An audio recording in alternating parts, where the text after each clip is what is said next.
Parmi les 17 objectifs de développement durable adoptés le 25 septembre 2015 à l'occasion du sommet des Nations Unies à New York, aux États-Unis, il y a un qui me passionne particulièrement. Il s'agit de l'objectif numéro 5. Pourquoi? Tout simplement parce qu'il prône l'égalité de sexe et l'autonomisation des femmes et des filles. Vous comprendrez pourquoi il me passionne particulièrement tout au long de cette émission. Aimables et fidèles téléspectateurs, chers amis jeunes, bonjour. Très heureuse et honorée de vous retrouver ce jour dans le cadre de cette toute nouvelle sortie de votre magazine Jeunes Préférés Télégie. Par ricochet, nous profitons pour vous dire merci d'être nombreux de plus en plus devant vos petits écrans pour regarder cette émission. De plan, avez-vous déjà entendu parler? Ou tout simplement, si vous nous disons plan Cameroun ou encore plan international, qu'est-ce que cela suscite en vous? Les réponses et bien plus, c'est tout de suite et maintenant juste derrière votre générique habituel.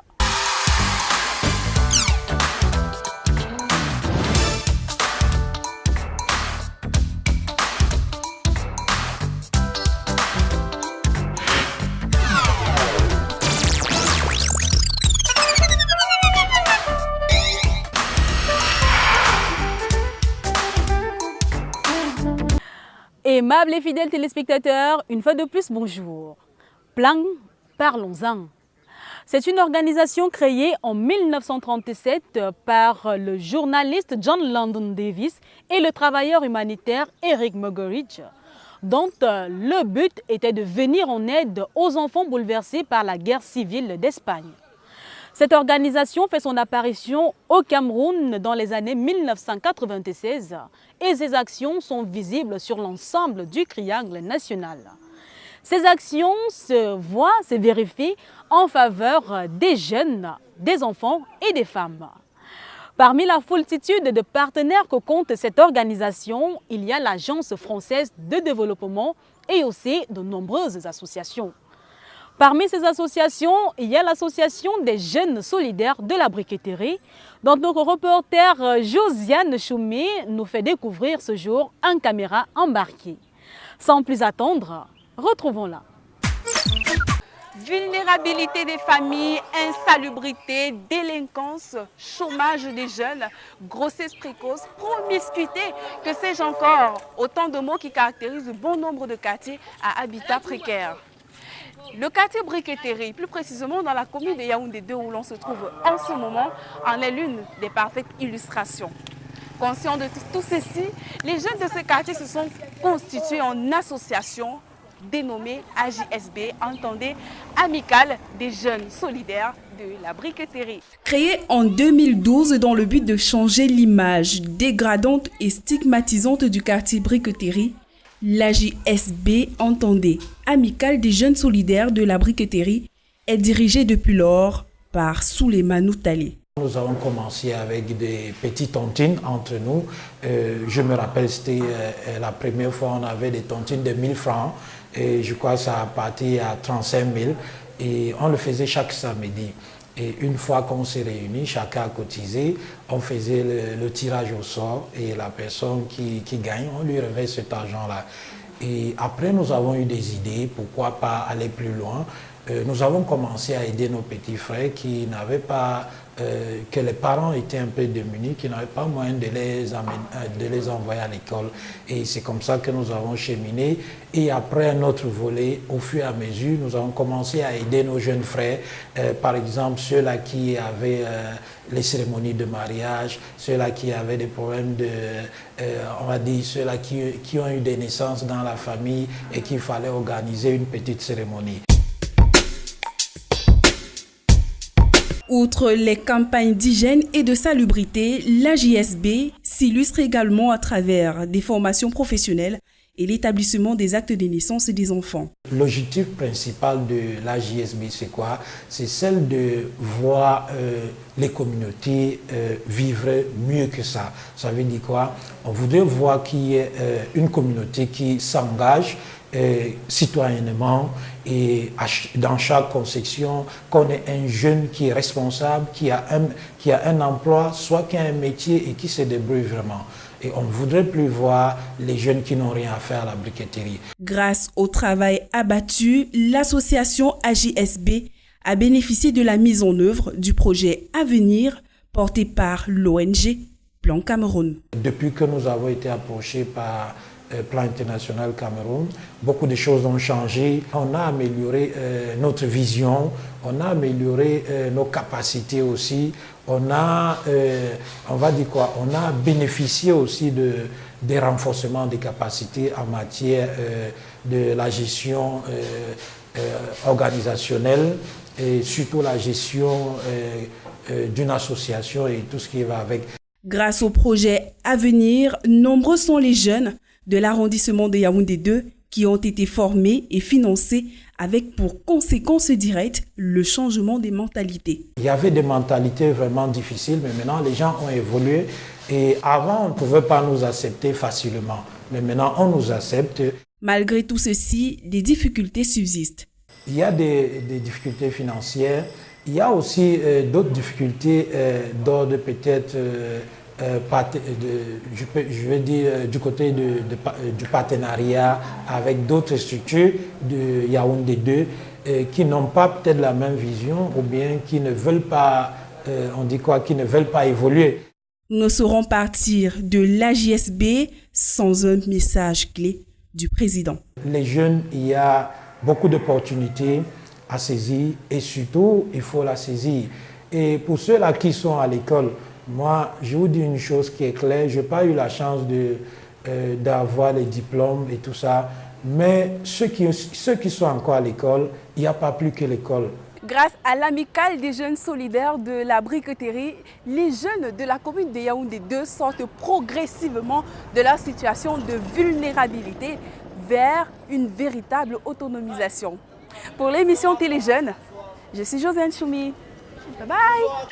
Autonomisation, c'est vrai, comme le souligne notre reporter Josiane Choumi. Mais grâce à l'association des jeunes solidaires de la briqueterie, l'image de ces quartiers est de plus en plus soignée et ses habitants sont fiers de s'afficher comme tels, sans toutefois ne plus être stigmatisés. Comme je l'ai annoncé à l'entame de cette émission, si j'aime particulièrement l'objectif numéro 5 des objectifs de développement durable, c'est simplement à cause des valeurs qu'il prône, notamment l'égalité de sexe et l'autonomisation des jeunes filles, bref, des jeunes. Parmi la multitude de projets que nourrit Plan International, il y a le projet Avenir. Entendez, projet d'assainissement des plus vulnérables par l'éducation inclusive et la réinsertion. Projet qui a déjà été mis sur pied dans l'arrondissement de Yaoundé 2e depuis le mois d'avril 2017. Plusieurs jeunes en sont bénéficiaires et de nos jours sont naturellement installés à leur propre compte. Notre reporter leur a tendu le micro. Ensemble, suivons leurs témoignages. Je pense à mon passé et tout ce que j'ai traversé. Je mets genoux à terre pour rendre gloire à Dieu. Quand je pense à mon passé et tout ce que j'ai traversé, je mets genoux à terre pour rendre gloire à Dieu.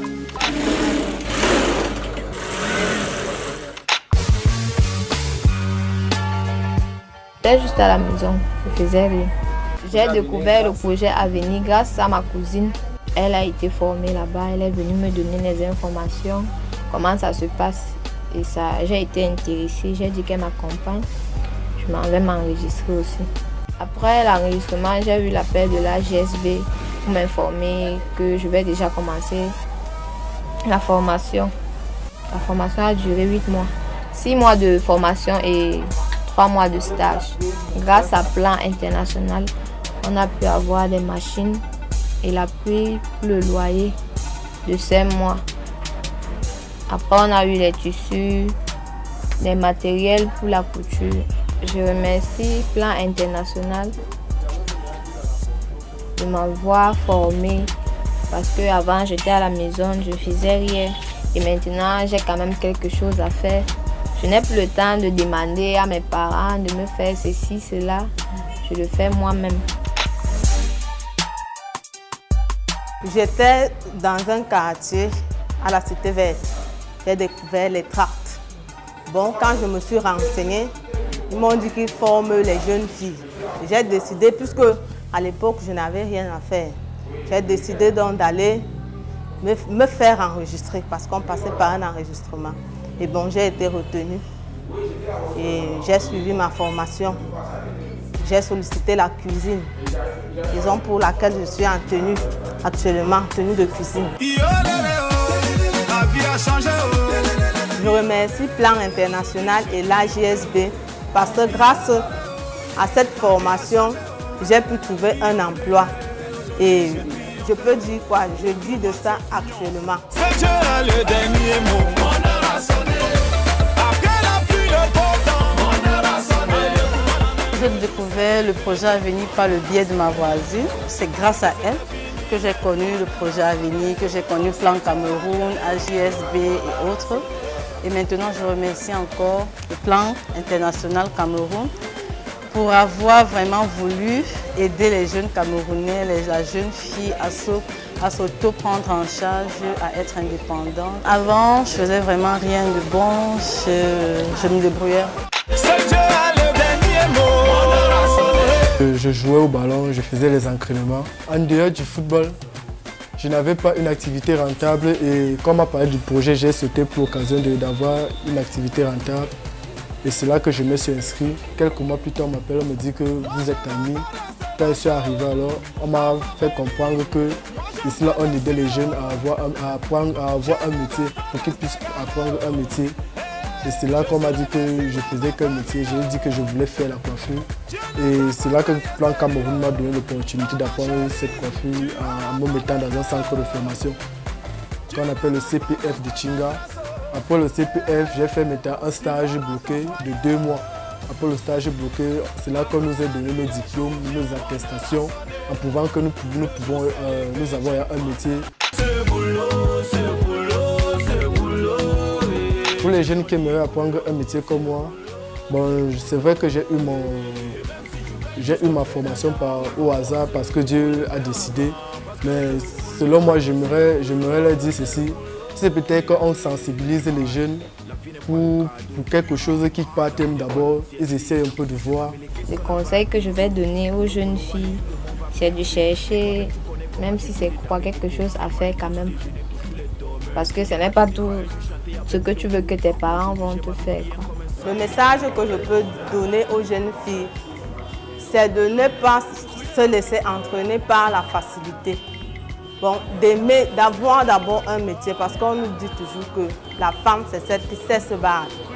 Il ne faut pas toujours attendre des parents ou des petits amis parce qu'on ne pourra pas te donner tout le temps. Les jeunes de nos jours ne demandent qu'à être encadrés, accompagnés et insérés. Au finish, ce sont les emplois qui se créent et, comme pour dire, adieu le chômage et la débauche chez les jeunes filles. Pour mieux cerner l'organisation et les projets de Plan International Cameroun, suivons avec la plus grande attention cet entretien mené par notre reporter Désiré Togo avec notre invité du jour, Paul-Michel Fosso.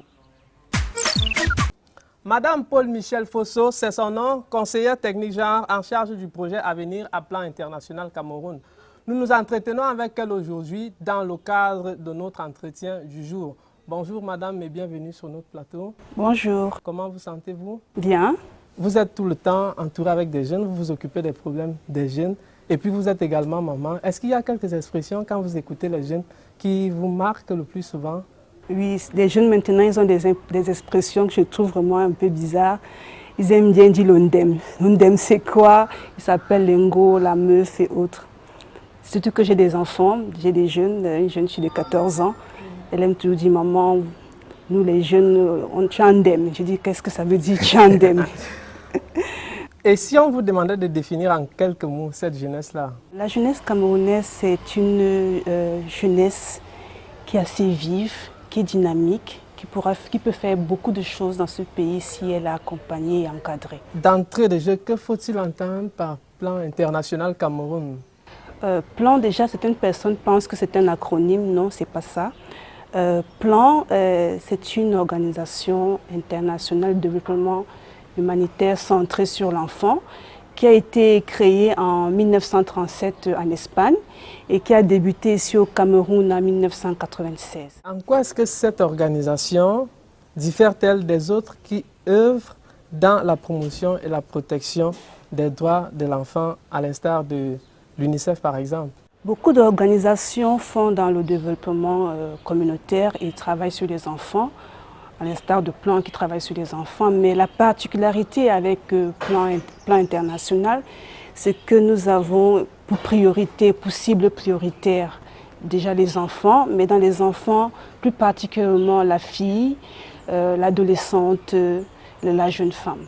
Quels sont les domaines dans lesquels Plan international Cameroun s'investit pour encadrer la jeune fille? Un domaine particulier dans lequel nous travaillons pour investir sur la jeune fille et la jeune femme est l'éducation et la santé et la sécurité économique des ménages. Oui, parlons d'éducation. Ça se passe comment à ce niveau? Pour l'éducation, nous avons beaucoup de projets que nous menons dans 8 régions du Cameroun. Déjà dans la gouvernance scolaire, nous formons les enseignants. Nous formons aussi les associations des parents d'élèves. Nous apportons un appui à ces enfants-là en termes de matériel. L'environnement scolaire, nous construisons aussi des bâtiments.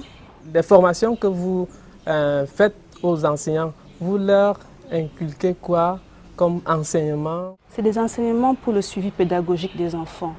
Donc plus principalement dans la région de l'Est et de l'extrême nord. Nous avons des projets, nous occupons des enfants qui sont réfugiés, qui ont arrêté l'école. Donc il y a des offres passerelles qui sont mises en place pour des enfants peut-être déscolarisés et non scolarisés. Pour nos téléspectateurs qui nous regardent à l'instant, ils aimeraient bien savoir ce qui est fait pour la jeune fille et pour la femme. C'est quoi au niveau du Plan international Cameroun? Pour la jeune fille, c'est beaucoup plus sur la santé sexuelle et reproductive. Donc comment éviter les grossesses précoces, comment se protéger pour ne pas avoir des IST et aussi comment s'occuper d'un enfant, comment la nutrition d'un enfant, s'occuper d'un enfant, l'amener à une vaccination, c'est ce que nous faisons aussi avec ces jeunes femmes. L'accent est beaucoup plus mis sur la jeune fille, pourquoi pas en même temps aussi sur le garçon? Dans tous les domaines, les filles sont les plus vulnérables. Et le jeune garçon, vous pensez qu'il n'est pas aussi vulnérable? Oui, le jeune garçon est vulnérable, mais la fille, si le thème, vous me permettez, le thème est plus vulnérable. Oui. Les injustices que nous retrouvons, les injustices de genre par rapport à l'égalité, quand il y a la pauvreté, s'il faut faire un choix, si des parents doivent faire un choix entre la fille et le garçon, ils auront tendance à privilégier le garçon à la fille par rapport à la pauvreté. Il y a les traditions, il y a la religion qui font en sorte que les filles, les jeunes femmes, les femmes sont plus vulnérables par rapport aux garçons. Quelque part aussi, la jeune fille elle-même, elle y est pour quelque chose. Pour preuve, les associations et autres mouvements, les filles ne prennent pas toujours les devants, c'est toujours les garçons aussi. La question qu'on devrait se poser, c'est pourquoi est-ce qu'elles ne prennent pas les devants, ces filles-là? Est-ce qu'on les a poussées? Est-ce qu'on les a encadrées? Est-ce qu'on les a encouragées? Est-ce qu'on leur a fait comprendre qu'elles peuvent être des leaders? Est-ce qu'on les a envoyées à l'école? Est-ce qu'elles ont le temps, même déjà par rapport à leur rôle de jeune fille, ou à la maison, elles sont occupées aux tâches ménagères? Est-ce qu'elles ont le temps d'assister à ces réunions des associations par rapport aux garçons? Est-ce qu'elles ont même la possibilité de pouvoir sortir de la maison aussi facilement qu'un garçon? Vous pensez que c'est la société qui est responsable à ce niveau et non pas tout simplement la jeune fille elle-même? Non, la jeune fille n'a rien responsable, c'est la société. Il faut donner la possibilité à ces jeunes filles-là, il faut les encourager, il faut les accompagner. Et si vous ne le faites pas, ne vous attendez pas demain à voir certaines des jeunes filles militer dans des associations. Peut-être elles y seront, mais quel est le pourcentage? Et quand elles y sont même dans le cercle de décision, au niveau de l'organe exécutif, on a combien de femmes, on a combien de jeunes femmes? Parlons-en maintenant de la campagne Aux filles, l'égalité au niveau du Plan international Cameroun. Il s'agit de quoi? C'est une campagne qui va vraiment essayer de toucher les normes, les attitudes, les comportements, permettre aux jeunes filles, aux adolescentes d'être représentées. Donc pour ça, c'est le succès de cette campagne. Si on voit demain les jeunes filles dans les médias, en politique, qui se présentent dans les élections, c'est vraiment très intéressant. C'est votre souhait? Oui, c'est mon souhait. Et il faut bien le dire aux jeunes filles qui nous regardent à l'instant, pour qu'elles ressentent cela. Oui, elles doivent être visibles, elles ne doivent pas être cachées, on doit les voir visibles. Et que Plan Cameroun est également là pour les tenir par la main. C'est ça le message également? Pas seulement Plan Cameroun, mais c'est pas seulement Plan international, je voulais dire. Plan international Cameroun. Plan international Cameroun avec tous ses autres partenaires au développement. Y a-t-il des régions particulières où votre travail demande toujours beaucoup plus d'efforts qu'ailleurs dans les autres régions? Oui, peut-être dans le domaine de l'éducation, parce qu'avec le gouvernement, il y a les zones d'éducation prioritaires qui sont le Grand Nord et puis l'Est. Dans le domaine de l'éducation, vraiment, il faut faire un travail un peu plus accentué. Et ces derniers temps, nous avons beaucoup de projets dans ce sens-là, beaucoup plus aussi dans le Grand Nord avec les urgences humanitaires. Pourquoi votre travail sur le terrain, au niveau de ces régions où votre travail n'est vraiment pas fluide? Qu'est-ce qui fait problème? Quand on parle d'éducation, il faudra vraiment sensibiliser pour que les gens puissent comprendre quelle est l'importance de l'éducation de la jeune fille. Quand ils auront compris, ça sera vraiment plus fluide. Parce que si ça coince aussi de temps en temps, c'est que les familles aussi sont pauvres. Vous leur demandez certaines choses qu'ils ne peuvent pas faire. Comme quoi, par exemple, les familles ne peuvent pas envoyer des enfants à l'école? Oui, les familles ne peuvent pas toujours envoyer leurs enfants à l'école. Comme j'ai dit, quand il y a un choix à faire, on va envoyer le garçon. Et puis maintenant, quand la jeune fille se retrouve dans une classe comme le cours moyen 2, elle a repris, elle est déjà grande, elle se retrouve adolescente, 12, 13, 14 ans. On demande aux parents de les envoyer à l'école. Parfois même les jeunes filles, même les parents disent que non, elle est déjà assez grande, ils ont peur des grossesses précoces. Ils auront tendance à demander à ces jeunes filles d'arrêter l'école et de les envoyer en mariage. Donc notre travail en ce moment, c'est de dire non, l'enfant n'est pas fait pour le mariage. L'enfant doit aller à l'école. Une jeune fille doit aller à l'école. Elle doit avoir au moins 18 ans. Y a-t-il des critères ou des conditions particulières pour en être bénéficiaire? Ça se passe comment? Regarde les critères de vulnérabilité de ces jeunes filles. Il y a des projets qui vont avoir comme critère de vulnérabilité peut-être l'économie. Est-ce que les familles ont assez de moyens financiers? On va mettre un accent là-dessus. Les critères même de vulnérabilité psychologique, parce qu'il y a des jeunes filles qui ont subi des abus. Le bilan des plans internationaux Cameroun aujourd'hui en ce qui concerne la jeune fille, et vous l'avez dit, le jeune garçon bien évidemment, ce bilan-là, c'est quoi aujourd'hui? J'aimerais bien que les autres qui nous voient travailler sur le terrain nous disent si notre bilan est positif ou non. Bon, parce que très souvent, moi je dirais que c'est un bilan positif, mais maintenant le regard des autres. Nous formons les jeunes filles et les jeunes garçons aussi aux petits métiers porteurs. Oui, justement, en parlant de ces petits métiers porteurs-là, au jour d'aujourd'hui, Plan International Cameroun a formé combien de jeunes Camerounais et Camerounaises dans le secteur des métiers, comme vous venez de le dire? Donc, je pourrais parler peut-être pour cette année. Nous avons formé 1500. 1500 jeunes. Dans toutes ces régions? Exactement, à l'extrême nord et puis dans la région du centre, 1500. La jeunesse camerounaise peut également compter sur Plan International. Oui. Nous allons donc sortir définitivement de cet entretien. Un conseil à l'endroit des jeunes qui vous regardent à cet instant? C'est de ne pas se décourager, de beaucoup travailler et penser que demain ils seront des leaders de demain. Et des grandes femmes surtout. Ah oui. Et pour cela, c'est beaucoup de travail. Voilà, chers téléspectateurs, avec notre invité du jour, Paul-Michel Fosso. Moi, j'aurais particulièrement retenu de Plan International Cameroun qu'il ne s'agit pas simplement d'une tâche qui est là pour favoriser les jeunes filles, mais aussi les jeunes garçons. Sur ce, retrouvons-nous à la prochaine émission. Beaucoup de projets sont menés au Cameroun de façon sérieuse en faveur de la jeunesse. Toutefois, il faut en parler et leur donner la bonne information afin de les rassurer. Vous êtes jeunes et vulnérables, sachez que tout n'est pas perdu. Plan International Cameroun a des projets très intéressants. Allez-y et vous verrez le bout du tunnel. Retrouvez l'intégralité de cet entretien ainsi que l'ensemble de nos émissions précédentes sur notre chaîne YouTube Téléjeunes officielle. Abonnez-vous à notre chaîne, likez plusieurs fois nos vidéos et surtout, n'oubliez pas de partager le lien à vos contacts. Pour vos remarques et suggestions, nous vous donnons rendez-vous sur notre page Facebook Téléjeunes CRTV. Aimables et fidèles téléspectateurs, merci mille fois, merci de votre fidélité qui à chaque fois ne cesse de nous honorer. Tout en vous quittant, nous vous laissons ce proverbe d'origine allemande à méditer. Une petite information fait de vous un grand homme, un bon entendeur. Il ne me reste plus qu'à vous souhaiter une excellente journée tout en vous donnant rendez-vous à la prochaine sortie Télé Jeunes avec le même plaisir. D'ici à là, portez-vous bien, que l'Éternel des armées vous protège. Je vous dis shalom, shalom, shalom. Bye bye.